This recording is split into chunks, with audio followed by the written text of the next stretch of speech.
मुल्क के लिए, क्योंकि एक रूरल अर्बन माइग्रेशन का जो सिलसिला शुरू हुआ है कि हमारे गांव से, हमारे छोटे शहरों से जो महानगर की तरफ लोगों ने आना शुरू किया है, उससे हमारे मुल्क की जो एक सोशोलॉजिकल जो जिंदगी है वो बिल्कुल हमेशा हमेशा के लिए बदल जाएगी।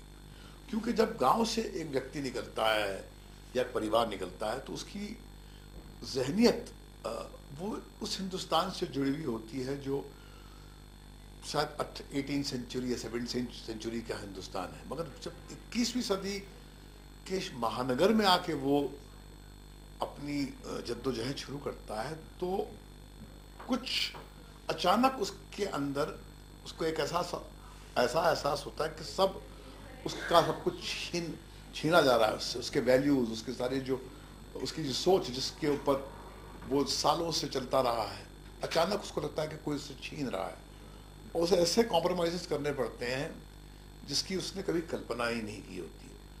और यहाँ पर इस स्पेस में बहुत बड़ी बड़ी कहानियाँ जो है उन्होंने जन्म लिया है।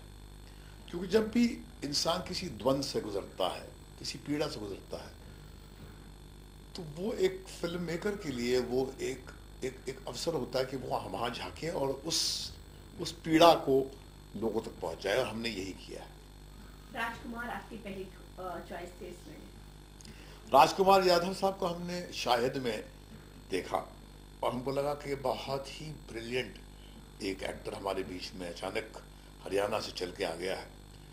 और उसकी खासियत यह है कि उसकी परफॉर्मेंस जो है किसी स्टार्स की परफॉर्मेंस से उसका कुछ लेना देना है नहीं, किसी से वो अपना क्राफ्ट उसने प्राप्त नहीं किया है।